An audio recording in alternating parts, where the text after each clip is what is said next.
Over to another story from Bangalore that we've been tracking very closely. The police has now refuted allegations of gross negligence in acting against a serial molester, Shivram Reddy. The police's version of the entire molestation incident is that the victim filed a complaint of theft on day one. A molestation complaint didn't come until the second day after the alleged incident took place. The police clearly in damage control mode now, and it's shifted its probe to another police station that's headed by a DCP level officer. A 23-year-old woman was allegedly molested by a serial rapist inside her PG accommodation. The accused Shivram Reddy, who has been nabbed after a gunfight, is allegedly involved in over 30 rape cases.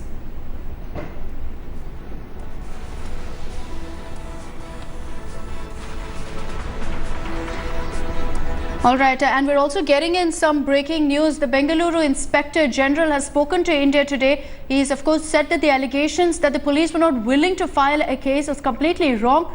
And he's also confirmed that the police have initiated an inquiry in front of the victim. The officer of a rank of DCP will be heading this probe. Listen in.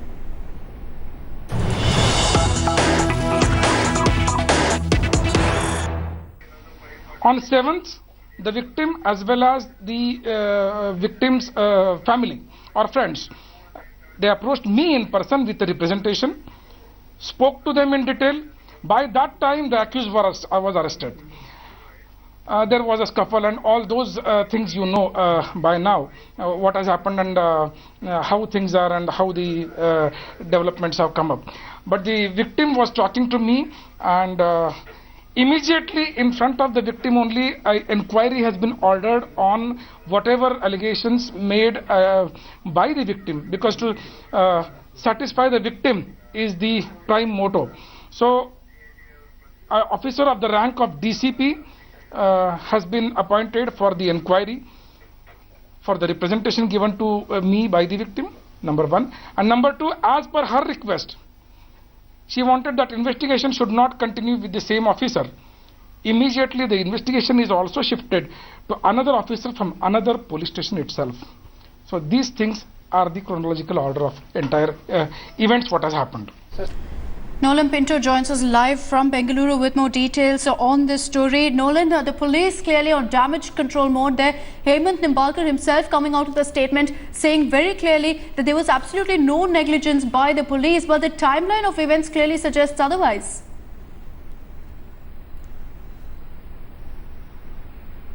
Well, Akshita, let's put it this way. Now, there are two incidents that took place over here in the city. One was on the 2nd of March and the other one was on the 5th of March. Now, in this particular case, you're talking about the 5th of March issue. While the allegations are that the police, the HAL police actually did not want to actually take any sort of action. Rather, they stated that they gave the people tickets. Now, these are the allegations to watch the match. However, the police very clearly state that the complainant, along with the PG owner on the first day, that is on the 5th of March, they came over there, they filed a complaint that is in her own handwriting, that basically nothing much happened to her, that she was threatened to give her money, that is her advance that she paid, and also her mobile. It was only on the next day, that is the 6th of March, this is according to the police, that she came over there, changed her mind along with her friends and family members and told the police and filed a complaint that she was sexually targeted. Now the police said that immediately after she came and did this, that they altered the FIR. And by that time, Shivram Reddy, the serial molester, the serial rapist, was already caught, like you mentioned, in that particular gunfight. So, Additional Commissioner of Police East, Hemant Nimbalkar, very clearly stating that whatever is required is being done. And since these allegations are extremely serious, an officer of the level of DCP is looking into this. And if they find anybody wrong, if they find that HAL Inspector Sadiq Pasha is in the wrong, severe action will be taken against him. All right, Nolan, thanks for joining us with those details. It's not really the first time that the Bengaluru police has faced these kind of allegations, but this time around they're firefighting the same, saying very clearly that there was no negligence on their part. Shifting focus to another big face-off between the Supreme Court and Calcutta High Court Justice C. Karnan. Now, hours after the Supreme Court issued a bailable warrant against Justice Karnan in a contempt of court case, the High Court judge called the order arbitrary, terming it an attempt to ruin his life. He also said that he's being targeted simply because he is a Dalit. The Supreme Court, remember, has issued a bailable warrant against Justice Karnan after he failed to appear before the Supreme Court bench despite repeated summons. The court had given him time till March 10th, that's today, to reply to the contempt notice, but he failed to do so. Justice Karnan had questioned the collegium of the Supreme Court, which transferred him from the Madras High Court to Calcutta. And even today, despite the bailable warrant, he continues to brazen it out, levelling some shocking allegations.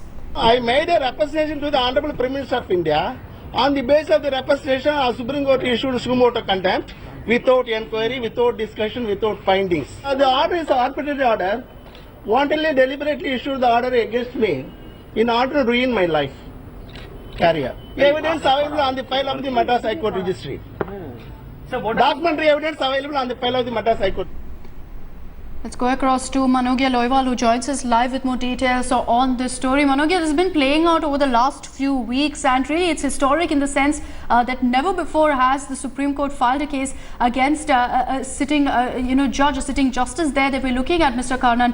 Having said that, you were there at his media briefing, and he's made some shocking allegations. He remains, he's brazening it out. He defends what he said earlier, and he continues his allegations, saying that he's being targeted because he's a Dalit. Well, absolutely. If I could put these words in his own words, he said that he is also issuing an order suo motu sitting there that there should be investigation against the CBI, the director, as well as the other investigations that have been carried out by CBI in that particular case. But interestingly, if I could put it this way, that he completely remains defiant, has gone a step forward by addressing the media, unheard and unprecedented of any Calcutta High Court sitting judge addressing the media on camera. And this time again, he's written a letter to the president seeking relief from the bailable warrant that has been issued against him. But it's not for the first time that Justice Karnan had got mired into controversies or has created a situation where controversy rather visits him. This, of course, is one of those ways and reasons where we could put it on record that the Justice from Calcutta High Court, Justice Karnan, has again said that Supreme Court is not his master.